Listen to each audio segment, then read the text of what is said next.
What's up, everybody? It's Mr. Second Passport. Today, I'm going to cover a topic that none of these other so-called Ecuador expats or these living abroad seminars or anything, none of them are covering, and I don't know why. And it kind of ticks me off because it's kind of important. And I know I'm not the only one that this is happening to, right? I have had the shits literally for about 7 years since I moved to Ecuador. Now, it's varied from like normal diarrhea to explosive diarrhea.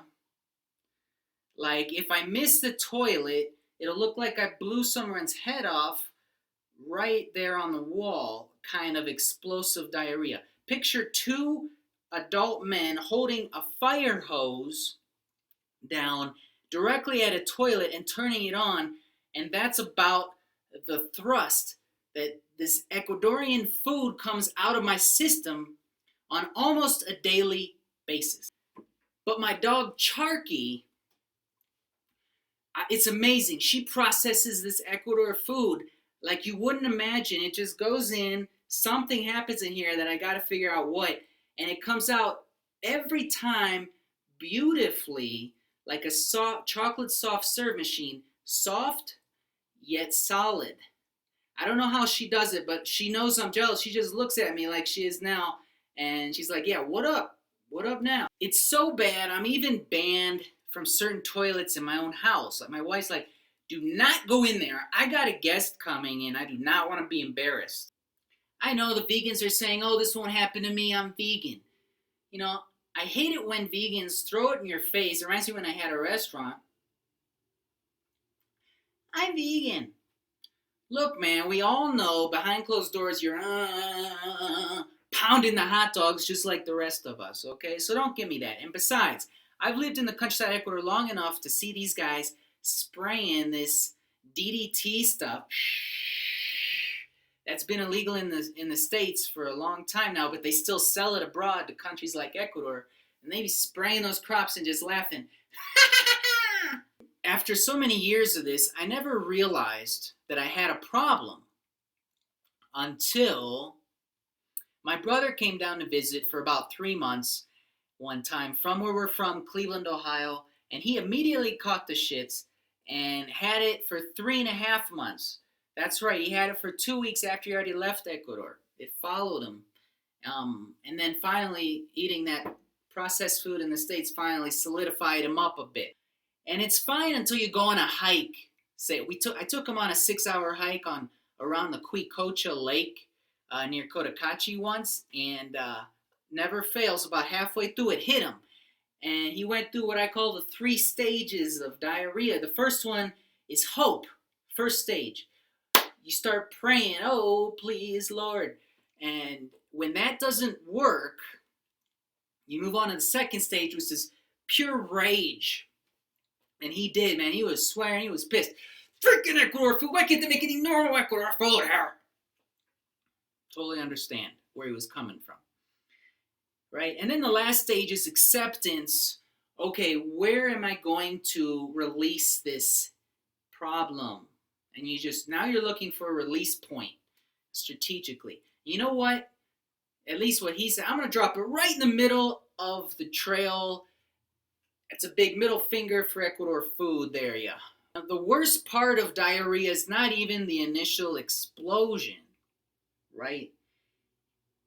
It's when it comes out sometimes, one thing is when it comes out so hard, like the whole water gets displaced and splashes your ass.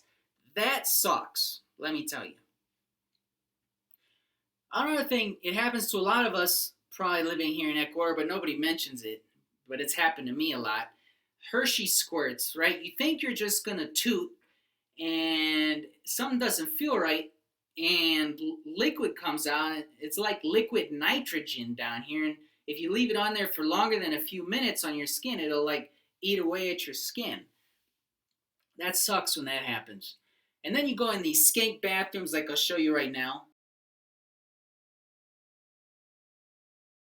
Especially in these pandemic times, now you got the mask on, and it's like now you got the shit particles like in the air, and it's like suspended, and there's no ventilation in a lot of these public stalls in Ecuador, and it's just like now it's hanging in the air, and it's humid and it sticks to your mask, and now you're licking at it even when you're leaving even when you leave the bathroom stall, it's still stuck to your face, and then the mask starts sticking to your face.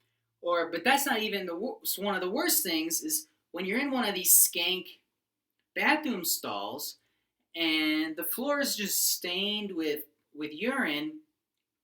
So, and you have a backpack, you can't set it down, and you're by yourself, so you have no one to give it to. So you gotta like do a squat clean with your bag, and I've almost popped my ACL trying to do that.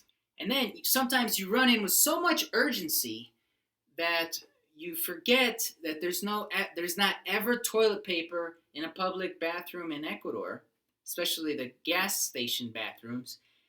And so what do? You gotta sacrifice a sock.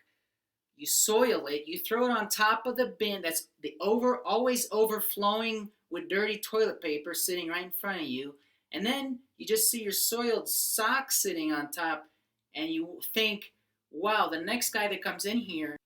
So yeah, after a while, you just come to acceptance of the situation. You try to be careful, like not drinking water out the tap, staying away from salads, juices in foreign places. But it doesn't work. I've tried it. If you have a weak stomach and this bothers you, secondary contingency plans on what to do if this is something that hits you on a continual basis. So, anyway, thought someone should mention this to you. I'm Mr. Second Passport. Take care.